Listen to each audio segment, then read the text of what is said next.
एक बार की बात है, एक गांव में राकेश अपनी पत्नी सुधा और बेटे दीपक के साथ रहता था। राकेश पेशे से एक मोबाइल सॉफ्टवेयर इंजीनियर था। राकेश मोबाइल के एक ऐसे अनोखे मैजिकल ऐप के प्रोजेक्ट पर काम कर रहा था जो भविष्य में होने वाली घटनाओं के बारे में पहले ही बता देता। तुम देखना सुधा, अगर आज मेरा ये प्रोजेक्ट सफल रहा तो बहुत जल्द हमारी गरीबी दूर हो जाएगी और हम सब बहुत अमीर बन जाएंगे, और जो लोग मेरी इस कल्पना को मेरा पागलपन समझते थे उन सब की बोलती बंद हो जाएगी। तो सुधा ने कहा, भगवान करे आप जैसा चाहते हैं वैसा ही हो। राकेश बेहद उत्साहित होकर एक रिक्शा में मीटिंग के लिए निकल पड़ता है, लेकिन शायद किस्मत को कुछ और ही मंजूर था। रास्ते में ही अचानक राकेश की कार का एक्सीडेंट हो जाता है और राकेश अपने दोनों पैर गंवा बैठता है और राकेश का सपना अधूरा रह जाता है। उसके बाद राकेश के परिवार पर गरीबी और दुखों का जैसे पहाड़ ही टूट पड़ा। राकेश मजबूरन अपने परिवार के साथ गांव में आकर रहने लगा। अपाहिजपन और बेरोजगारी के कारण अब राकेश कर्जे में पूरी तरह से डूब चुका था और अब उसके पास अपने इलाज और घर खर्च के लिए भी पैसे नहीं बचे थे और न ही वो कहीं नौकरी करने के लायक था। अपने परिवार के बुरे हालात को देखकर जब एक दिन राकेश बैठा आंसू बहा रहा था, तब सुधा आई और बोली, अजी आपको ये आंसू बहाना शोभा नहीं देता। आप तो बहुत हिम्मत वाले हैं। आप यही गांव में मोबाइल मैकेनिक की एक छोटी सी दुकान क्यों नहीं खोल लेते? याद है आपको, पहले हमारा फोन खराब होता था या घर की कोई चीज खराब होती थी तो आप कितनी आसानी से ठीक कर देते थे। इससे आपका मन भी लगा रहेगा और घर का कुछ खर्च भी निकल जाएगा। राकेश ने कहा, हाँ सुधा, तुम बिल्कुल ठीक कह रही हो। रहीम चाचा की दुकान भी खाली पड़ी है, मैं कल ही उनसे बात करके कुछ बंदोबस्त करता हूँ। और इस तरह राकेश ने अपनी छोटी सी मोबाइल रिपेयरिंग की शॉप खोल ली। अब राकेश की दुकान धीरे धीरे ठीक से चलने लगी थी और राकेश का घर खर्च भी आराम से निकल जाया करता था। और अब दीपक भी अपने पिता के साथ दुकान जाता और उनसे रिपेयरिंग का काम सीखता और पिता के काम में हाथ बटाता। एक दिन राकेश का एक दोस्त दुकान पर आया और राकेश को बेइज्जत करते हुए बोला, अरे राकेश, आखिर तुम अपने असली धंधे पर आ ही गए। मैंने तो पहले ही कहा था कि ये ऐप वैप बनाने की सनक छोड़ो, ये सब तुम्हारे बस की बात नहीं है। पर तुम्हारे सर पर तो अमीर बनने और नाम कमाने का भूत सवार था ना। चलो, लेकिन कोई बात नहीं, देर आए दुरुस्त आए। ये लो, मेरा ये फोन भी ठीक कर देना, मैं थोड़े दिन बाद इसे लेने वापस आऊंगा। आए लोगों के ताने सुन सुनकर राकेश परेशान हो चुका था और उसने दोबारा ऐप बनाने की सोची। अब राकेश खाली टाइम में अपने बेटे के साथ उस ऐप पर काम किया करता और दीपक दुकान का काम संभालता। राकेश अब दिन रात मेहनत करता और एक दिन अचानक राकेश की तबीयत बहुत ही बिगड़ गई और देखते ही देखते अटैक से राकेश की मौत हो गई, जिसके बाद एक बार फिर से राकेश का परिवार सदमे से टूटकर बिखर चुका था। बहन और मां की सारी जिम्मेदारी दीपक के सर पर थी। बहन के कॉलेज की फीस भी भरनी थी, जिससे दीपक परेशान था। एक दिन जब दीपक दुकान खोलने गया तो उसे उसके पापा का मोबाइल मिला। दीपक ने उस मोबाइल को ऑन किया तो एक के बाद एक कई फोन आने शुरू हो गए। दीपक हैरान हो गया। परेशान होकर दीपक ने कहा, बस अब इस नंबर पर कोई भी फोन नहीं आना चाहिए। मैं कर्जदारों से परेशान हो चुका हूं, ऊपर से बहन की फीस कहां से भरूं? मैं ये सब इतनी जल्दी कैसे करूंगा? तभी फोन से आवाज आई, कमांड एक्सेप्ट, अब इसमें कोई फोन नहीं आएगा। तभी दीपक के मोबाइल पे फोन आया और उसे पता चला कि उसके बहन की कॉलेज की फीस भी जमा हो गई है। दीपक ये सुनकर हैरान हो गया कि ये चमत्कार कैसे हो गया। दीपक समझ गया कि ये सब उसके पापा के जादुई फोन का कमाल था। दीपक ने फौरन घर जाकर ये बात मां को बताई, लेकिन कोई दीपक की बात का भरोसा नहीं कर रहा था। राधा बोली, भैया, अगर ऐसी बात है कि ये फोन आपके कहे हर काम को पूरा कर देता है तो आप अभी मेरे लिए एक स्कूटी क्यों नहीं मंगवा देते? क्यों माँ? तभी फोन से आवाज आई, कमांड एक्सेप्टेड। और घर के बाहर एक सेल्समैन स्कूटी लेकर आता है और राधा को चाबी देते हुए कहता है, ये लीजिए मैडम, आपके द्वारा ऑर्डर की गई स्कूटी आपके घर के बाहर ही खड़ी है। इसका पूरा पेमेंट हो चुका है, आप बस यहाँ साइन कर दीजिए और इसकी ड्राइविंग का मजा लीजिए। सब ये चमत्कार देखकर हैरान रह जाते हैं और दीपक और उसकी फैमिली समझ जाती है कि ये सब चमत्कार राकेश के द्वारा हो रहा है, जिसके फोन में जान बसती थी। अब दीपक और उसका परिवार अमीर हो जाता है और उस जादुई फोन के सहारे खुशहाल जीवन व्यतीत करता है और अपाहिज, बेरोजगार और गरीबों की मदद करता है। और ये सब देख सारे गांव वालों की आंखें फटी की फटी रह जाती हैं। एक बार की बात है, एक गांव में संगीता अपने परिवार के साथ रहती थी।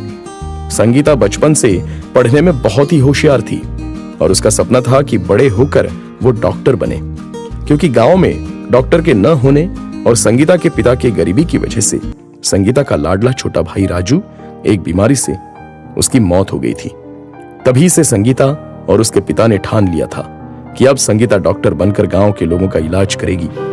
अब रात रात भर जगकर संगीता पढ़ाई करती थी, लेकिन उसे यह पता था कि उसके पिता बहुत ही गरीब हैं।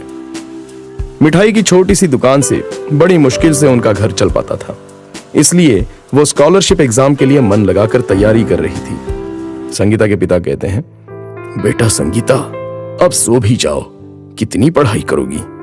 संगीता कहती है, पिताजी, स्कॉलरशिप एग्जाम में अभी सिर्फ 2 दिन बचे हैं। अभी अच्छे से पढ़ेंगे तब जाके मैं अपना एक अच्छे से मेडिकल कॉलेज में नाम लिखा पाऊंगी। संगीता के पिता कहते हैं, बेटा तुम इतनी लगन से पढ़ाई कर रही हो तो तुम जरूर एग्जाम पास कर जाओगी। संगीता मन लगाकर पढ़ाई करती है। शाम में पड़ोस की सरला चाची संगीता के घर आती है। अरे ओ संगीता की माँ, अब संगीता की शादी भी करवा दो, जवान हो गई है। संगीता की माँ कहती है, अभी उसकी पढ़ाई चल रही है, डॉक्टर बनने का सपना है उसका, दिन रात मन लगा के पढ़ाई करती है। सरला चाची कहती है, हाय दैया, दिन भर पढ़ाई करती है, घर का कुछ काम आता जाता है या नहीं?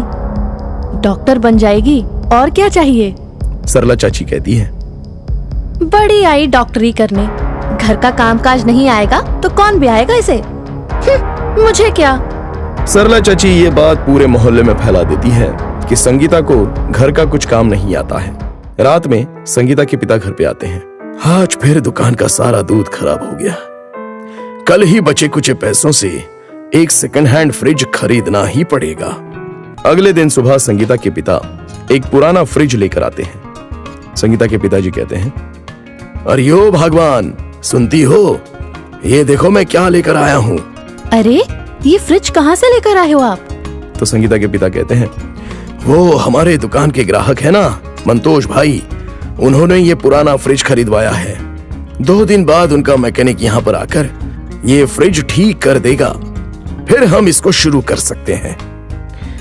तब तक ये यहीं पर रख देते हैं। वैसे संगीता कहाँ है? उसे भी दिखाओ ये अपना फ्रिज। संगीता की माँ कहती है, कल उसका स्कॉलरशिप वाला एग्जाम है, वो आज अपने कमरे से बाहर नहीं निकलेगी। संगीता के पिता कहते हैं, अच्छे से पढ़े लिखे डॉक्टर बन जाए संगीता, हमारा भी सपना पूरा हो जाएगा। बहुत मेहनत कर रही है, कल आप टाइम से उठ जाइएगा, संगीता को एग्जाम दिलाने के लिए लेकर जाना है। हाँ हाँ, हम उठ जाएंगे। सरला चाची फ्रिज देखकर संगीता के घर आ जाती है। अरे नया फ्रिज लेकर आए हो? अपनी बेटी की शादी के लिए कुछ पैसा वैसा बचा के रखा है या नहीं? शादी के समय हमसे ही उधार मांगने आ जाओगे वरना। ये बोलते हुए सरला चाची वहां से चली जाती है।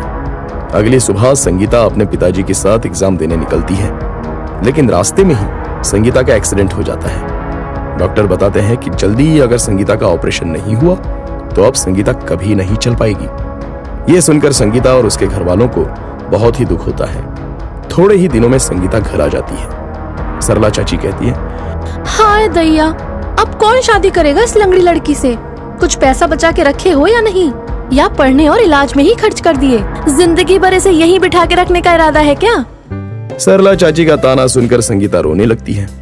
संगीता के पिताजी कहते हैं, संगीता बेटी, तुम चिंता मत करो, ये सारे लोगों को क्या पता कि तुम कितनी होनहार हो। इस साल मेडिकल के स्कॉलरशिप का एग्जाम नहीं दे पाई तो क्या हुआ, अगली बार जरूर देना और अव्वल आना, देखना सब ठीक हो जाएगा। संगीता की माँ कहती है, हाँ बेटी संगीता, अब तुम आराम करो बस। संगीता सो जाती है। संगीता के पिताजी बहुत परेशान थे। क्या बताए भगवान, हमारे पास जितना पैसा था हम लोगों ने संगीता की पढ़ाई पर लगा दिया। अब भगवान ही जाने कि इसका ऑपरेशन कैसे होगा। तभी कमरे से संगीता की आवाज आती है। माँ, माँ, क्या हुआ बेटा? संगीता कहती है। मेरे हाथों में सूजन के कारण दर्द हो रहा है माँ। आप इसमें बर्फ की सिकाई कर दो ना, आराम मिलेगा मुझे। हाँ बेटा, मैं अभी लाई। संगीता की माँ फ्रिज से बर्फ निकालने लगती है। तब वो देखती है कि फ्रिज के अंदर कुछ सुनहरे रंग जैसा चमक रहा है। संगीता की माँ ये देखकर हैरान रह जाती है कि जमा हुआ बर्फ सोने का टुकड़ा बन गया है। उसे अपनी आंखों पर विश्वास नहीं होता। सारे बर्फ सुनहरे रंग के होते हैं। संगीता के पापा, इधर आइए, ये देखिए ये क्या है। मुझे तो यकीन ही नहीं हो रहा है, ये तो जादुई फ्रिज है। संगीता के पिताजी कहते हैं, क्या हो गया? क्यों चिल्ला रही हो? संगीता के पिताजी टेबल पर इतना सोना देखकर अपनी आंखों पर यकीन नहीं कर पाते हैं और कहते हैं, ये जादुई फ्रिज है जो बर्फ सोना बन रहा है। हे भगवान, तूने हमारी सुन ली। अब हम अपनी बेटी का इलाज बड़े हॉस्पिटल में करा सकते हैं। इस साल बिना स्कॉलरशिप के संगीता का मेडिकल कॉलेज में दाखिला हो सकता है। संगीता की माँ कहती है, हाँ हाँ, ये तो भगवान का ही चमत्कार है। अब थोड़े दिन बाद संगीता के पिताजी जादुई फ्रिज में मिले सोने को बेचकर संगीता का ऑपरेशन बड़े अस्पताल में करवाते हैं और थोड़े ही दिनों में संगीता बिल्कुल ठीक हो जाती है और कुछ ही सालों में संगीता अपनी लगन और मेहनत से डॉक्टर बन जाती है और संगीता के पिता मिले हुए सोने से गांव में विकास करते हैं। गांव में एक अस्पताल खुलवाते हैं जहां संगीता सबका मुफ्त इलाज करती है और संगीता की कामयाबी और गांव का विकास देखकर सारा गांव हैरान रह जाता है।